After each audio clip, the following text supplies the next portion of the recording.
This is Financial Standard, the definitive source of news, thought leadership and analysis for Australian wealth management professionals. Financial Standard. Take the lead. Hello, everyone, and welcome to the Financial Standard podcast. My name is Eliza Baven, and I'm a senior journalist here at Financial Standard. This week, Treasurer Jim Chalmers released his fourth federal budget with a focus on easing the cost of living, providing additional tax cuts, and increased spending for defence, infrastructure, healthcare, and more. This is also the first time Chalmers presented a budget that anticipated years of deficits, set to hit $27.6 billion this financial year and $42.1 billion in the next. And this comes as the federal election is widely expected to be called any day now. So to discuss more, I'm pleased to welcome AMP Deputy Chief Economist Diana Mousina. Diana, welcome to the show. Hi, Eliza. Thanks for having me. Great to be here. So first things first, with the federal election around the corner, this budget has been designed to woo voters. And that's not a political statement. I have no doubt the coalition would have done the same. But while we're starting to get inflation back sustainably within the RBA's target range, does this boost in government spending help?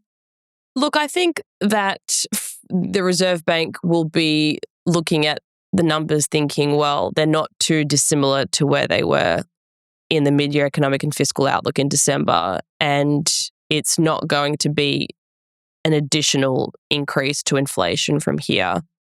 I suppose the problem, though, is the continual budget deficits that we're going to have, and the small lift in spending probably does mean that interest rates will stay a little bit higher than where they could potentially go down. But look, I think it's marginal. I think that the more important story has been that the government sector has grown so much in the last few years as a share of the economy, now rising to about 28 or 29% of GDP, that it has crowded out other parts of the private market, has contributed to inflation in some areas, like, for example, in housing, in wages. But it's not the only reason that we've had the high inflationary environment in the last few years. I think it hasn't helped the inflation problem. At the same time, though, the government could argue that the measures to reduce measured headline inflation through the cost of living relief, so the electricity rebate, the cheaper medicines, that will actually reduce measured headline inflation. And that does flow through to trimmed mean. Some people will say, well, we'll just get a spike at the end when those measures run out. And that's partly true, but it depends on what specific item you're looking at. For example, the electricity price increase was only due to go up again because wholesale electricity prices have still been elevated. It's not to do necessarily with the fact that the rebate's running out. It's just the fact that we have high electricity prices here in Australia. So I think that the government was clever in the way that they're trying to reduce measured headline inflation. I think it does actually help to keep inflation expectations down. It helps to reduce wages growth expectations too, which is important. So my answer is a bit mixed, really.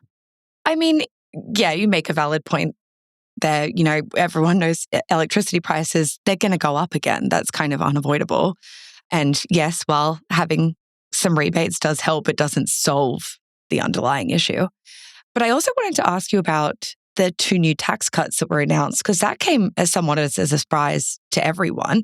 Chalmers himself did say that they were modest when he announced them. But on that note, can we expect that these would really make any difference in terms of people increasing their spending or not, or taking pressure off the cost of living? Because they are very, very modest. They are modest. And I was just asked this question before. Someone asked me, what's the point? It's $5 a week and then $10 a week in 2027. If you think about it from that point of view, yes, of course it looks modest. The government was trying to sell it as well. It's about $270 a year in 2026 and $530 in 2027. So would you rather have $500 more dollars or $500 less dollars? And of course, the answer is you'd rather have a little bit more. So they're trying to give a bit more back in bracket creep. They're trying to sell it as an extension to the tax cuts, which were done last year. So it's sort of another easing in cost of living relief. So there's sort of, a policy on top of another policy, which is really how they're trying to sell it. But they couldn't do any more because of the pressures on the budget, and they wouldn't want to be seen to be adding to inflation. And it's also starting in a year and a half time. Because it's an election promise. They want people to re-elect them. They don't want to give them the money right now. Yeah. And I mean, in the same vein, if you can give people $500 back, why not? Chalmers also made a point to mention, even quite early on in his speech when he was presenting the budget, the threat of the potential global trade war that's on the horizon as a result of Trump's tariffs.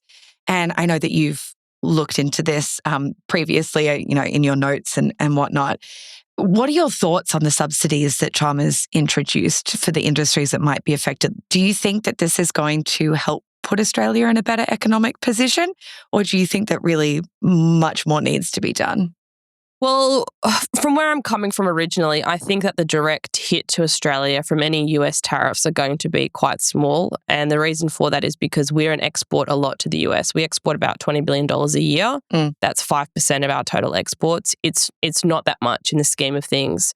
When we had a trade dispute with China in 2020, actually about $20 billion of goods was targeted then, and we managed to find new export sources and new trading partners. So I think a similar thing will happen this time around, that the impact will actually be quite minimal.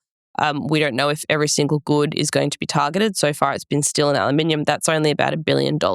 Of course, if you're a producer in that area, it's going to hurt you specifically. But from a macro point of view, it's not going to cause the economy to go into a downturn. It's small from a macro point of view.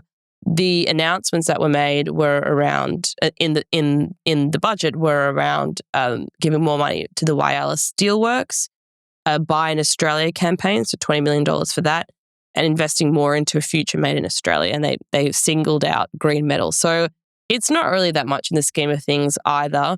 I think the bigger threat to Australia is the indirect impact via China. So say the Chinese economy gets hurt from these tariffs and they demand less of our commodities, that would actually have a greater impact on Australia, one that I would be more concerned about.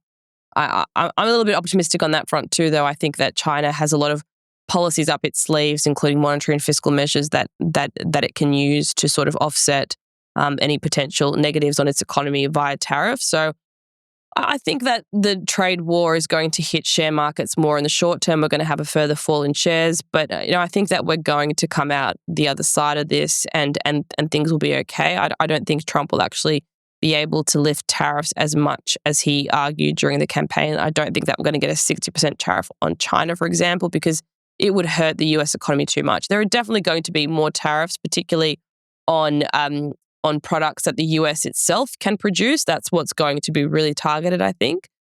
But it can't just the US can't put blanket tariffs on everything, particularly things that the US itself can't produce, because that would really hurt consumers in the short term. So tariffs are going to go up, but I don't think that it's going to be absolutely disastrous. Definitely not for Australia. Share markets, yes, will face a short-term hit, but in the longer term, I think things will be okay.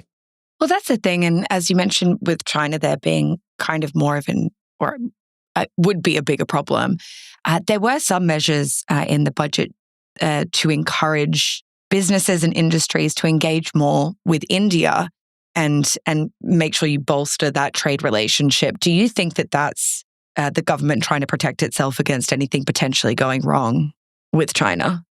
I guess potentially to some extent. There are so many sort of offsets here. I think we should give Australia credit for being able to navigate new trading partners and new trade channels, and the China experience really sort of cemented that in my eyes. People thought that it would be quite disastrous for our agricultural exports, but we managed to circumvent that through exporting to other Southeast Asian countries, or there were actually benefits to Australian consumers because we had cheaper seafood products, for example. So there are always some offsets to trade, and it's not necessarily bad if we have more items that are actually kept for our own domestic purposes sometimes as well. We can sort of make that argument for even things like gas. Why do we export so much gas when we know gas prices are elevated in Australia? So the trade disputes and the trade channels are definitely a source of concern for markets. People like to focus on it, but I think things will end up being okay for Australia. Well, that's good. Always good news, honestly. Also, I was doing a bit of a reading this morning and I read your note with the lovely Shane Oliver. And you guys mentioned about the budget, the rise of off-budget spending on the grounds that it's an investment. What are the concerns about this? How is this increase in off-budget spending likely to impact the economy or the budget? So we used to look at the headline budget measure a long time ago, and then we started moving into, so the headline budget measure includes basically what they call off-budget spending, so investments that are made, asset purchases or asset sales. Then we moved into looking at the underlying measure, which doesn't take any of those things into account. If we looked at the headline measure right now, the budget deficit would look even worse. So this is a problem because the government is making investments into specific things, like, for example, the NBN, which goes into the off-budget measures because they count it as an investment. Sometimes they try to sell it off as a PPP or something like that. So it's not necessarily just the usual day-to-day spending or revenue measures that the government gets. But the problem is that, well, it might be going into an unproductive source, and it is still a source of spending for the government. So that's why economists focus on it. But it's just been a strategy basically to keep things out of the underlying budget deficit numbers. And the Treasurer also spoke a lot about productivity. Obviously, Australia does have a bit of a productivity problem. And he introduced the abolition of non-compete clauses for anyone earning less than, I think it was $175,000 a year. He says that this is going to boost productivity because it'll allow people to move around more. But I don't know, is this really going to do anything to fix our productivity problem? I think it's minimal. I guess it's something. Actually, some economists like Chris Richardson have spoken about non-compete clauses a lot as a way of stifling people from moving around. So I don't really feel too strongly for or against it. I think I'd probably say it's probably better that we're doing it rather than not, because it probably makes sense. It was for people earning less than, I think, $150,000 a year, so it's not for everyone. And I wonder if people who are on those salaries are actually bounded by non-compete clauses. I'm probably not close enough to know some of these legal things, so I would be curious to know myself how many people on those salaries are bound by non-compete and whether it's in contracts. But it's a source of microeconomic reform. I think it's probably good at the margin, but it's not going to make a huge impact on the economy. And that's like a lot of things in the budget. A lot of the measures are obviously good. There's always money that's getting splashed around for everyone. But is it going to really change the long-term trajectory of the economy? I think the answer is no. It is hard to make long-term productivity adjustments in the budget, though. Usually the measures are quite piecemeal and targeted. And I don't think that there hasn't been anything in recent budgets that's really, changed the trajectory for Australia. Well, that's the thing. I mean, finally, I just wanted to wrap up, although I feel like we've somewhat touched on it throughout the conversation anyway. Do you think this is going to have any kind of material impact on the RBA when they next meet? For the RBA, no. I think the RBA will look at this and think the budget numbers don't look too dissimilar to last time in the MYEFO. The RBA will be focusing more on the domestic data that's been coming out. So the inflation figures, for example, that we had today, the retail figures, that's what they're going to be focusing on to see how the latest rate cut has worked, especially on things like the housing market, and what the outlook is for inflation. I think the outlook for inflation is still quite positive. So I think that we will see some more rate cuts, probably not at the April meeting, but I think we will get a rate cut in May and in August, potentially another rate cut as well later in the second half of the year.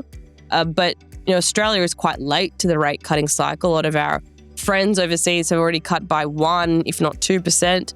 We've only cut by 0.25%, so we do have a way to go. We didn't raise rates as much though, so we're not going to cut as much, but we are slow to start the cutting cycle. But I don't think the budget changes the trajectory that we're going to get some more rate cuts this year. Well, Diana Mousina, thank you so much for joining us today. I really appreciate it. Thank you so much, Eliza. Thanks for listening to this Financial Standard podcast. For more information, visit financialstandard.com.au. Please keep in mind that the information discussed in this podcast is general in nature and does not consider personal circumstances. Reliance should not be placed on any content without further independent financial research and advice.